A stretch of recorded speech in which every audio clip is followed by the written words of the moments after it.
नमस्कार बंधुगण मोर चैनल को आपण मानकु पुणी थरे स्वागत। मझे टिके कार्य व्यस्तता जो मु किछि दिन वीडियो अपलोड करि पारि नथिली सेति आपण माने क्षमा करियो बोली आशा करूछि। आमे साधारणतः प्रतिदिन अनेक प्रकार फूल गछ देखि थाउ जेउथिरे कि वर्ष सारा फूल फुटी थाए जेपरि कि टगर मंदार कन्यर आदि। सेहि परि एक गछ हला सदा बिहारी। एही गछटी मंजीरू होई थाए आउ रोड साइड ठारू आरंभ करी बाड़ी बगीचा रे आपण माने एही फूल गछटी को निश्चय देखिथिबे। एहार फूलर रंग अल्प बैगणी मिसा गोलापी आउ एहार आ गोटे भेराइटी मध्ये अछि जेथिरे कि धळा रंगर फूल होई थाए।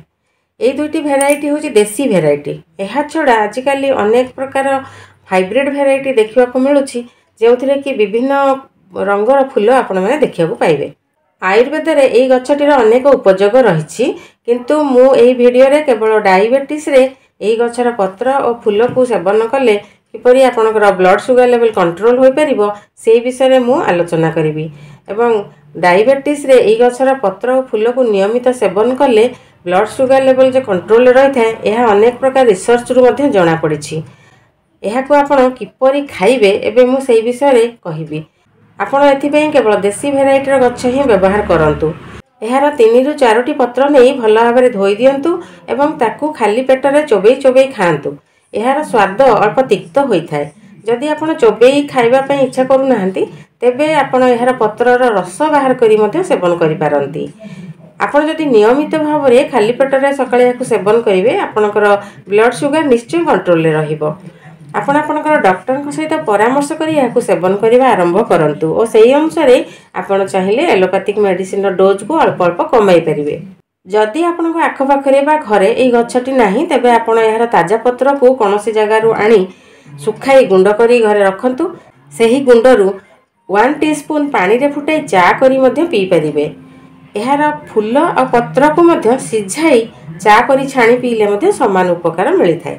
केवल जे यह ब्लड सुगर को कंट्रोल करथाय ता नुहे एहार आहुरी अनेक मध्ये उपयोग रहिछि जेमति कि एहार पत्र और चेर को जदि आमे उचित मात्रा रे सेवन करिबा ताले ब्लड प्रेशर मध्ये कंट्रोल रे रही थाए।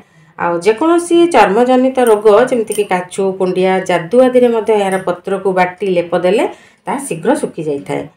जदि कहार गळा रे इन्फेक्शन होई गळा दरज हेउची काश ठंडा कफ आदि समस्या लागि रहउची ताहले एहार पत्रर रस को सेवन कले ता मध्ये अल्प दिन रे भल होई जाई थाए। ताहले एबे आमी तो जानिले एही गछटीर उपकार विषय रे एनु आमे एहा को निश्चय हम बगीचा रे लगेई रखिबा एवं दरकार बेले एथिरु किछि उपकार पाई परिबा। वीडियोटी केमति लागिला आपण माने कमेंट सेक्शन में जणांतु एवं भल लागिथिले लाइक शेयर करिया को भूलंतुनी और सब्सक्राइब भी निश्चय करंतु जदि मोर चैनल टी को पूर्वरु सब्सक्राइब करि नाहंती एवं सब्सक्राइब फ्री रे होई थाए। Thanks for watching.